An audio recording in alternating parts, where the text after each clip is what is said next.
왜 우리 자식이 이렇게 나이가 많은데도 여전히 인생이 안 풀릴까? 혹시 이런 고민 마음속에 지니고 계신가요?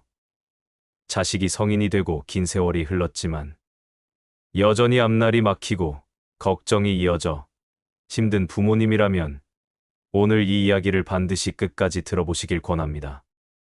부처님께서는 자식과의 인연도 마치 물 위에 떠 있는 연꽃과 같아 언젠가는 흘러가는 것임을 아십시오라고 하셨습니다. 경전에서는 자식이 잘 풀리지 않는 근본 원인을 부모의 지나친 기대와 집착, 그리고 마음속 불안이 자식에게 고스란히 전해지기 때문이라고 말합니다. 나이가 들어도 자식 걱정에 마음이 놓이지 않을 때 부모가 먼저 자신의 마음을 평화롭게 다스리고 집착을 자비로, 불안을 신뢰로 바꾸는 것에서 변화가 시작됩니다. 부처님은 지나간 일은 이미 흘렀고 미래는 알 수 없으니 오직 지금 이 순간을 자비와 지혜로 살아가라 하셨습니다.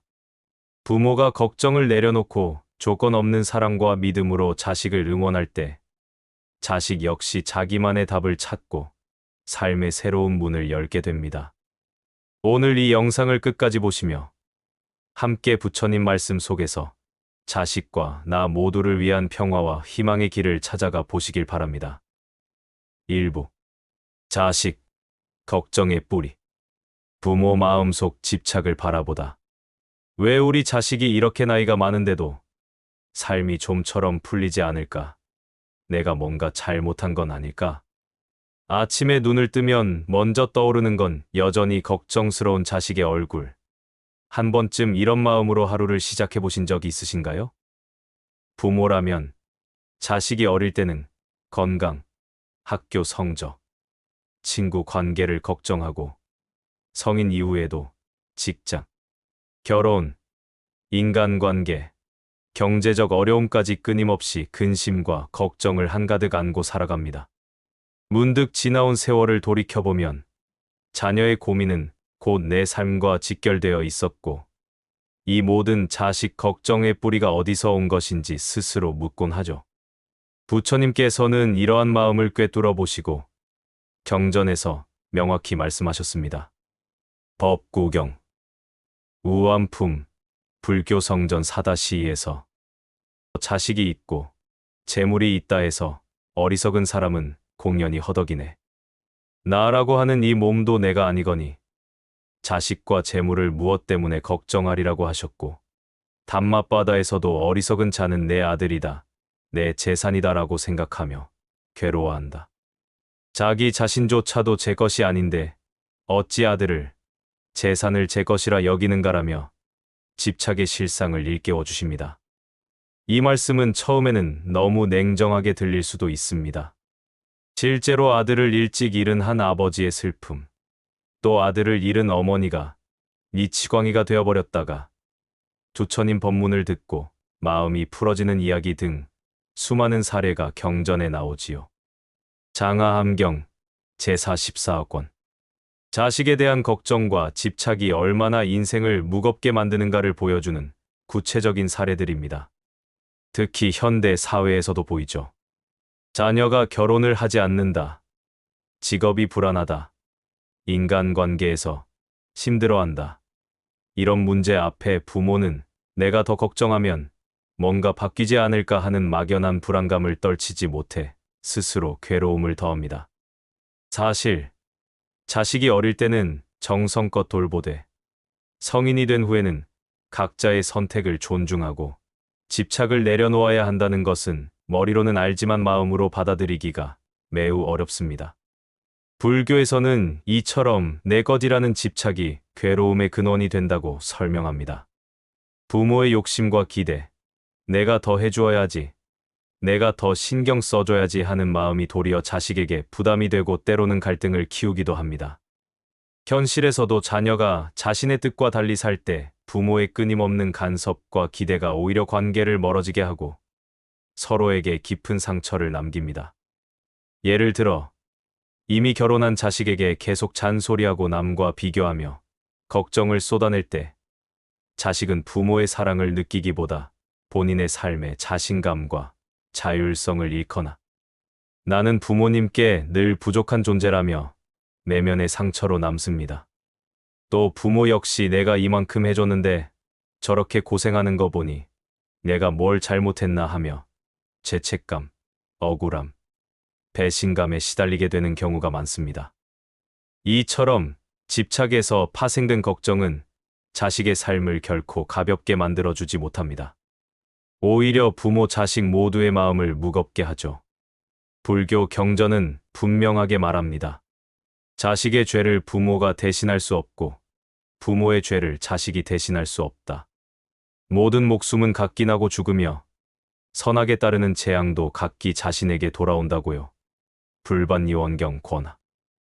이 말은 각자의 삶의 무게, 인연의 법칙, 그리고 각자의 선택에 따라 인생을 살아갈 수밖에 없음을 인정하라는 가르침입니다.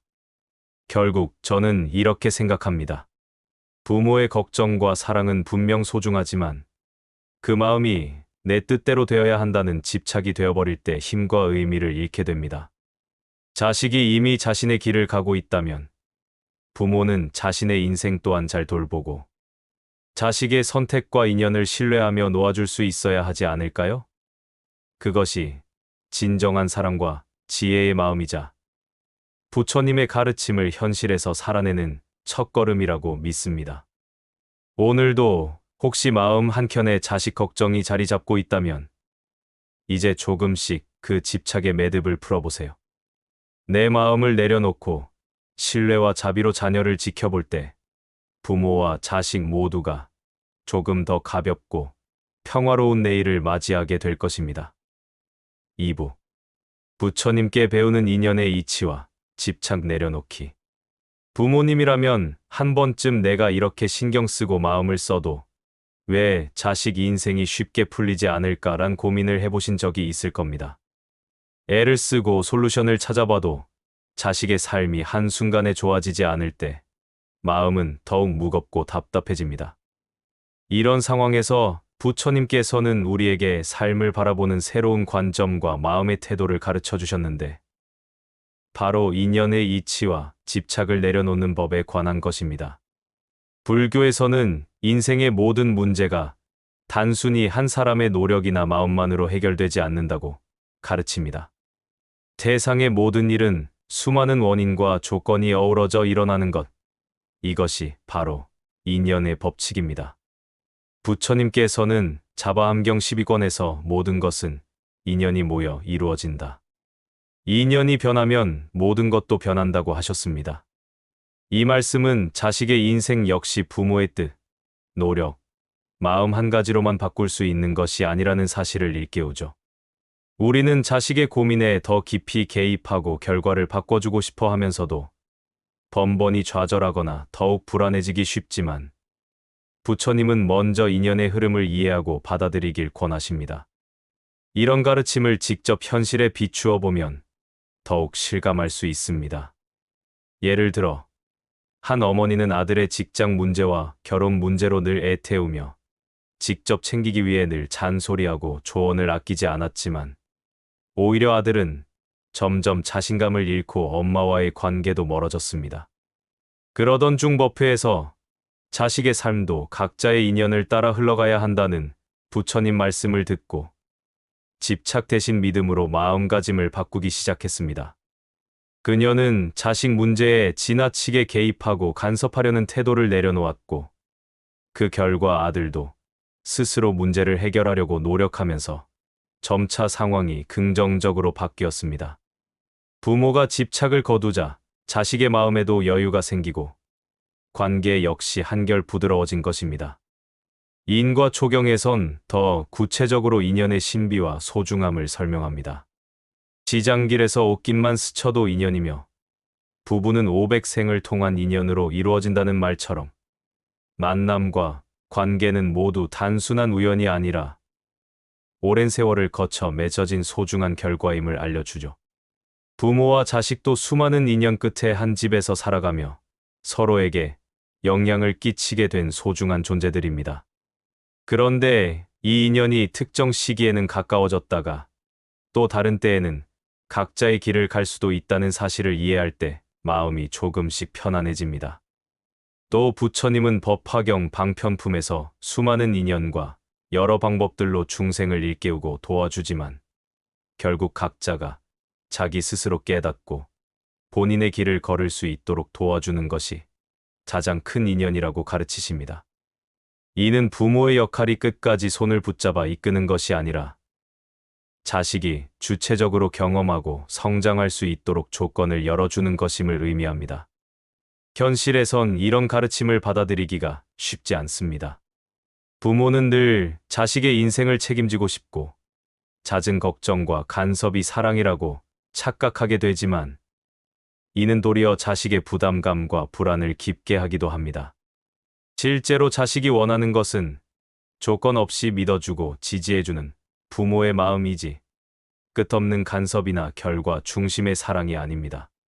집착을 내려놓고 오랜 세월 쌓인 인연 속에서 각자의 길을 가도록 지켜보는 것은 부모 마음을 단단하게 만들고 자식 역시 더 건강하게 성장할 힘이 됩니다.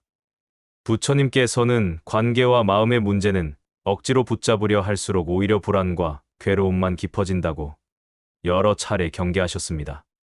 실제로 집착은 사랑의 또 다른 이름 같지만 그 본질은 내 뜻대로 되고 싶다는 욕심일 때가 많습니다. 부처님 가르침을 마음에 새겨 작은 걱정이라도 내려놓으려 할 때 부모와 자식 모두에게 마음의 평화가 찾아오고 삶의 흐름이 한결 가벼워집니다. 여기서 실천의 지혜는 멀리 있지 않습니다. 불안한 마음이 올라올 때면 지금은 이 인연이 내 뜻처럼 움직이지 않더라도 세상의 모든 일에는 때가 있다고 되뇌며 마음을 진정시키기, 자식의 선택을 존중하며 대화를 이어가기, 내 마음에 혼란이 올 땐 잠시 멈춰 호흡하며 내 마음을 바라봐 주는 것만으로도 집착을 천천히 내려놓는 마음에 조금씩 가까워질 수 있습니다. 아마 지금도 마음이 무거운 부모님이 계시다면 내 힘만으로는 못 바꾸는 것이 있구나. 그래서 인연을 받아들이고 마음을 내려놓아야 하는구나 하는 부처님의 말씀을 떠올려 보시길 바랍니다. 길고 어려운 마음의 과정이지만 자식도 나도 인연의 저마다 길 위에서 조금 더 가볍고 평화롭게 걸어갈 수 있기를 진심으로 바랍니다. 3부. 부모가 먼저 마음을 다스리는 길. 자비와 평화 회복하기. 누군가를 사랑한다는 것은 때때로 우리 마음에 큰 동요와 고통을 가져오기도 합니다. 특히 자식을 걱정하며 살아온 세월 동안 부모의 마음에는 근심과 속상함, 때로는 분노와 슬픔이 쌓여 쉽게 사라지지 않는 무거운 짐이 됩니다. 그렇다면 이런 마음의 고통은 어떻게 다스릴 수 있을까요? 오랫동안 반복되는 걱정과 불안을 눈앞에 두고 내가 이렇게 애를 써도 왜 내 마음은 편해지지 않을까? 혹은 그냥 자식을 위해서라 괜찮은 척할 뿐 정작 나는 항상 지쳐 있는 건 아닐까? 라는 질문조차 들 수 있습니다. 사실 마음을 가라앉히고 진정한 평화를 찾는 길은 생각보다 더 구체적이고 실천 가능한 것이기도 합니다. 바로 이 점을 부처님께서는 오래전부터 여러 경전을 통해 직접 가르치셨습니다. 부처님께서는 마음을 잘 다스리고 자비를 베푸는 이가 가장 크고 참된 평화를 얻는다고 하셨습니다. 마음의 통일을 이룬 이는 번뇌와 욕망과 죽음이 없는 경지에 이른다고 하셨지요. 마음을 잘 다스린다는 것은 단순히 화내지 않거나 참는 것에 그치는 것이 아닙니다. 마음 속에서 일어나는 불안, 분노, 실망, 두려움을 스스로 바라보고 부드럽게 끌어안는 과정입니다. 이때 자비의 마음을 키우는 것, 즉 나와 내 주변 사람들도 고통받고 있다는 사실을 기억하고 그들의 평화를 함께 빌어주는 자세가 매우 중요합니다. 그 방법으로 스님들이 자주 권하는 자비관 수행이 있습니다. 모든 사람에게 즐거움을 주고자 하는 마음과 그들을 연민하며 고통을 덜어주려고 하는 마음을 스스로 마음속에서 떠올리고 키우면서 화와 분노를 누그러뜨리라는 것입니다. 특히 일상의 작은 갈등이나 자식과의 깊은 다툼 앞에서 이 자비의 마음을 반복해 떠올려보는 연습은 큰 도움이 됩니다. 실제 한 어머니는 자식의 진로와 미래 문제로 극심한 화와 불안으로 가족 간 갈등이 깊어졌지만 자비관 명상을 꾸준히 하면서 마음을 다스리기 시작했습니다. 처음엔 쉽지 않았지만 내 자식도 내 기대에서 벗어났을 뿐이고 최선을 다해 살고 있는 한 사람이라는 깨달음이 들면서 마음이 한결 편안해졌지요.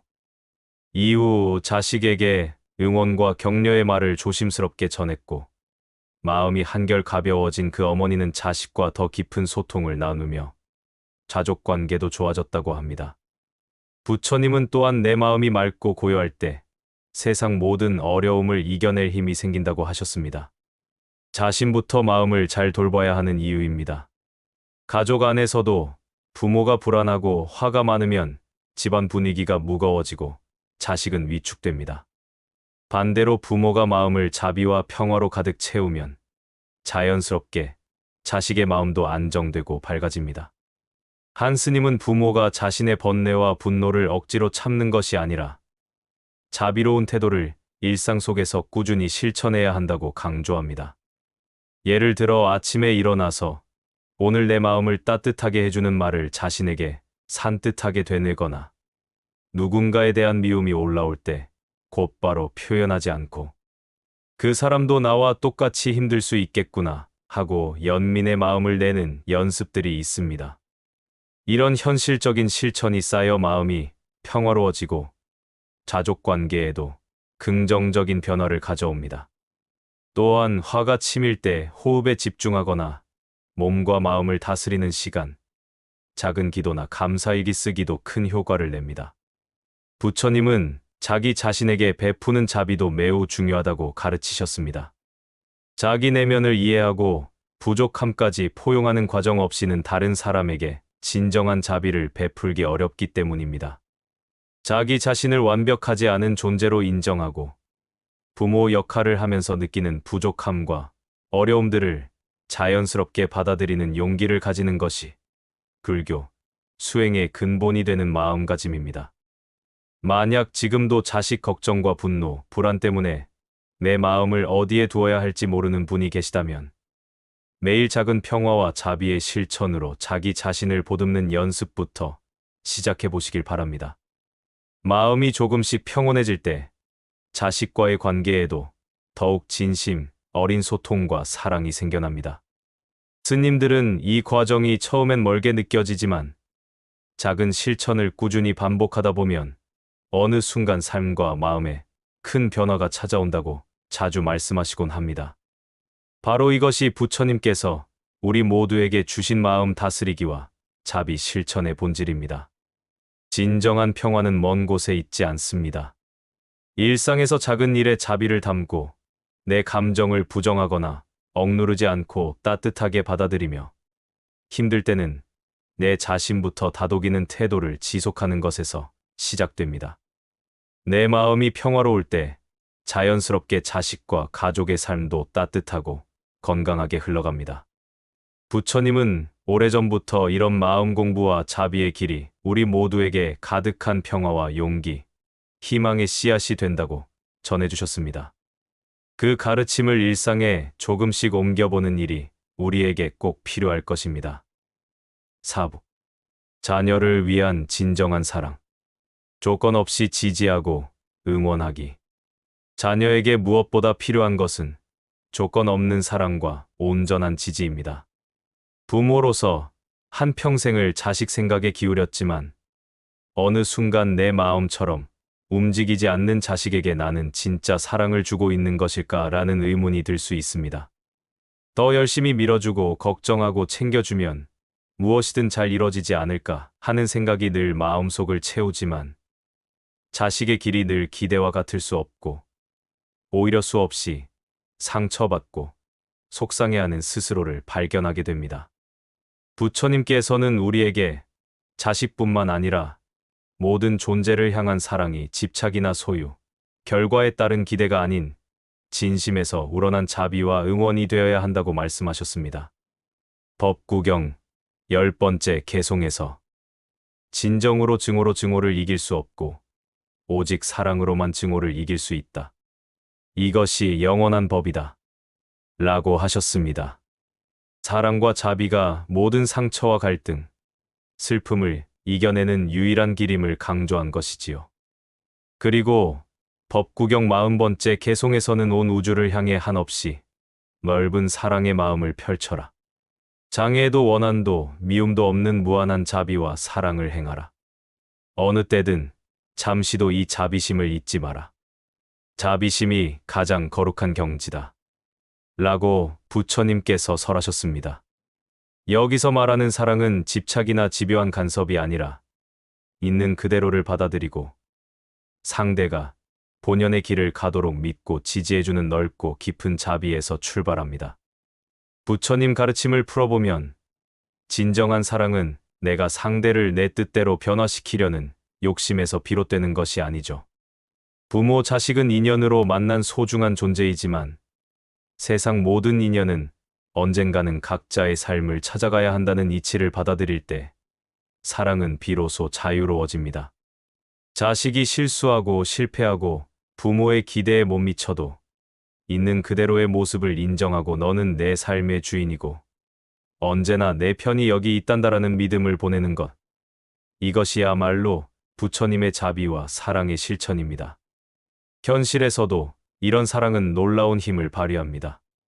실제로 한 아버지는 아들이 고등학교를 졸업하고 몇 번의 취업 실패와 방황을 겪을 때마다 바짝 조급해지고 화도 내고 끊임없이 충고했습니다. 아들에게 내가 이렇게 살아서야 쓰겠니? 아빠 말만 따르라며 매일 강하게 밀어붙였으나 아들은 결국 자신감과 의욕마저 잃고 관계도 멀어졌죠. 그러다 어느 날 아버지는 법회에서 조건 없이 지지하고 묵묵히 응원해야 자식이 자기 길을 찾는다는 부처님 말씀을 듣고 충격을 받았다고 합니다.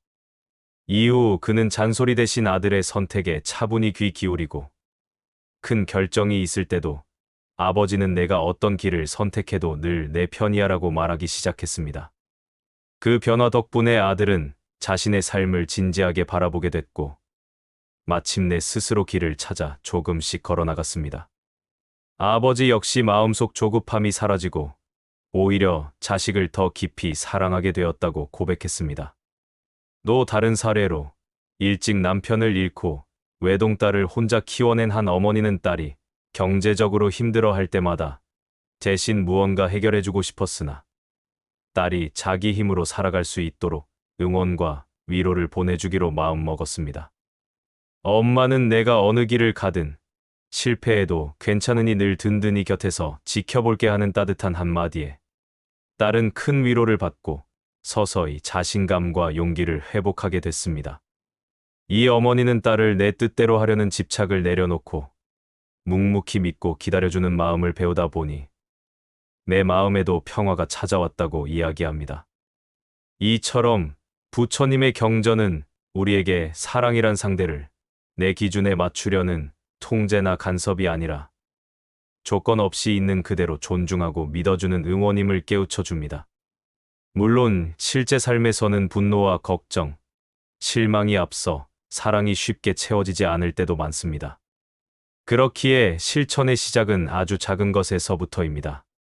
오늘은 자식에게 힘내라는 격려 한마디를 먼저 해보기, 선택을 스스로 존중해주는 태도를 보이기, 비난 대신 이해하려는 마음으로 이야기를 들어주기 등 일상에서의 작은 사랑 실천이 중요합니다.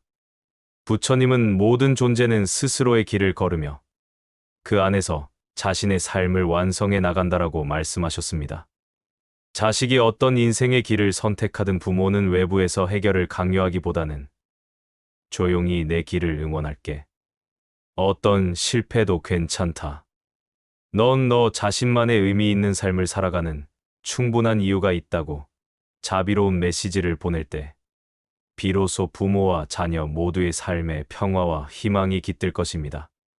자식을 향한 끊임없는 간섭과 조바심이 삶을 괴롭게 만들었지만 부처님께서는 집착과 불안 대신 조건 없이 사랑하고 응원하는 태도가 부모와 자녀 모두를 자유롭게 할 수 있다고 가르치셨습니다. 이제는 내 마음의 집착을 조금씩 내려놓고 있는 그대로 받아들이는 사랑과 지지, 그리고 믿음의 실천을 통해 자식과 나 모두에게 평화로운 오늘을 만들어가 보시길 권합니다. 5부. 지금 이 순간의 힘. 희망과 변화를 여는 마음. 미래에 대한 근심, 과거의 후회, 자식의 앞날에 대한 걱정이 하루에도 수없이 떠오르곤 합니다. 지금은 아무 변화가 없는 것 같아도 언젠가는 나와 자식의 인생도 조금은 나아지지 않을까 하며 작은 희망을 품지만 현실은 뜻대로 따라주지 않아 지치고 막막할 때가 많습니다. 혹시 지금 내 마음이 먼 미래나 이미 흘러간 일에 붙들려 오늘 이 순간을 제대로 누리지 못한 적은 없으신가요? 우리가 마음에 온 힘을 현재에 쏟는 일이 얼마나 어려운지, 그리고 그 속에 얼마나 큰 의미가 담겨 있는지를 부처님은 여러 경전을 통해 꾸준히 일러주셨습니다. 불교 경전에서 부처님은 오직 지금 이 순간에 집중해서 살라고 거듭 강조하셨습니다. 법구경에서는 과거도 미래도 아닌 오직 현재에 집중하며 살아가라는 말씀과 함께 번뇌로 고통받는 중생들에게 집착이나 후회, 불안 대신 현재의 순간에 마음을 두는 일이 진짜 평온과 자유의 시작임을 알려줍니다. 법구경. 또 맞지만 이까야의 한밤의 슬기로운 님의 경에서는 과거로 거슬러 올라가지 말고 미래를 바라지도 말라. 과거는 이미 버려졌고 미래는 아직 오지 않았다. 지금 현재 일어나는 상태를 그때그때 잘 관찰하라. 오늘 해야 할 일에 열중해야지 내일 죽을지 어떻게 알겠는가라는 부처님의 시가 등장합니다. 이 구절들은 우리의 삶이 오직 현재라는 순간 속에서만 진실로 깨어 있고 변화될 수 있음을 전해줍니다. 이 말씀을 풀어 설명하면 우리의 생각과 감정은 늘 어제와 내일을 오가고 있습니다. 과거에 내가 무엇을 잘못했을까? 다음에는 자식 인생이 달라질 수 있을까라는 끝없는 질문은 현실을 살아가는 힘을 갉아먹곤 하죠. 하지만 부처님은 현재야말로 진짜 살아있는 시간이며 내 온 마음을 오늘에 집중해야 비로소 변화와 평화를 경험할 수 있다고 하셨습니다. 순간순간 내 앞의 삶에 집중할 때 후회와 근심에서 벗어나 그 자리에서 희망의 씨앗이 싹트게 됩니다. 내일을 걱정하기보다 오늘 마음을 온전히 내는 것이 바로 나와 자녀 모두에게 힘이 되어줍니다. 이런 가르침을 현실에서 어떻게 살아낼 수 있을까요? 실제로 한 어머니는 중대한 가족의 시련을 겪은 뒤 늘 어제의 아픔과 내일의 불안에 사로잡혀 괴로웠다고 합니다. 자식의 실패와 실수를 자신 탓으로 돌리며 하루하루가 힘겨웠지요. 하지만 우연히 절에서 오늘 이 순간에 집중하며 살아가라는 법문을 듣고 매일 10분씩 지금 내 마음, 호흡, 내 곁에 있는 가족만 생각하며 하루를 시작했습니다. 처음에는 불안과 걱정이 쉽게 사라지지 않았지만 점차 지금 내가 할 수 있는 일에 마음을 두니 생활이 조금씩 달라졌습니다. 과거를 후회하거나 미래를 걱정하는 대신 오늘 자식을 따뜻하게 대해주고 작은 일이라도 함께 웃어보자는 실천이 반복됨에 따라 가족 분위기도 달라졌고 자식 역시 자신을 믿으며 조금씩 해나가겠다는 용기가 생겼다고 고백했습니다. 이처럼 과거에 머물지 않고 미래만을 바라보지 않으며 지금의 진심을 다하는 삶은 부모와 자식 모두를 한 걸음씩 앞으로 나아가게 만듭니다. 경전의 가르침은 또 다른 평범한 이들의 이야기로도 이어집니다. 한 아버지는 오랫동안 자식의 실직과 좌절을 곁에서 함께 겪으며 언제쯤 다시 좋아질까라며 애타게 미래만 바라봤습니다. 하지만 어느 날 부처님의 말씀을 공부하며 과거와 미래에 대한 생각을 스스로 멈추지 않는 한 내 마음의 평화는 결코 오지 않는다는 사실을 받아들이기 시작했습니다. 그 뒤 매일 아침 자식과 함께 밥을 먹으며 오늘 하루 할 수 있는 일, 현재의 감사함을 한 가지씩 말해보는 습관을 들였다고 합니다. 처음엔 어색했지만 점차 자식과 나 사이에 남아있던 괴로움과 거리감이 한층 줄었고 어느 순간부터는 새로운 희망과 웃음이 많아졌다고 하였습니다. 이처럼 오늘에 집중하고 현재 주어진 일에 마음을 다하는 태도가 마음의 평화와 미래의 변화를 가져오는 문이 되어줍니다. 저는 부처님의 이 가르침을 통해 희망과 변화는 먼 미래나 뛰어난 솔루션이 아니라 지금 이 순간의 마음을 다하는 것에서 시작된다는 깨달음을 얻었습니다. 거창한 결심이나 특별한 계기 없이도 그저 오늘 하루 내 곁에 있는 사람에게 진심 어린 미소를 건네고 사소한 일에 감사하며 후회와 걱정이 밀려올 때마다 스스로 지금 이 순간이 가장 소중하다라고 다짐해보는 것만으로도 삶은 조금씩 변화해 갑니다. 오직 오늘 하루, 지금 이 순간에 최선을 다하는 작은 실천이 쌓여 부모의 마음과 자식의 미래에 큰 희망과 용기를 만들어냅니다. 부처님이 남긴 오늘 해야 할 일에 열중하라는 경고와 같이 과거의 그림자를 놓아주고 미래의 불안을 잠시 내려놓으며 나와 자식 모두에게 오늘 하루를 선물해 보시길 바랍니다. 이처럼 부처님 가르침은 우리의 마음과 삶을 깊이 들여다보며 자식 걱정과 집착에서 벗어나 진정한 평화와 사랑, 그리고 희망을 지니는 길을 일깨워 줍니다. 부모의 마음이 먼저 안정되고 자비로워질 때 자식과의 관계는 자연스레 회복되고 서로가 스스로의 길을 존중하며 응원할 수 있는 아름다운 인연의 흐름이 만들어지는 것입니다. 인연의 이치와 집착을 내려놓고 자비와 조건 없는 사랑으로 오늘 이 순간의 마음을 다하는 것. 이것이야말로 우리 모두에게 주어진 가장 큰 지혜이며 힘입니다. 모든 부모님과 자식이 서로에게 자비로운 눈길로 따스한 희망을 나누고 무거운 마음을 조금씩 내려놓으며 평화로운 내일을 맞이할 수 있기를 진심으로 축원합니다. 오늘도 감사합니다. 지혜의 정원이었습니다.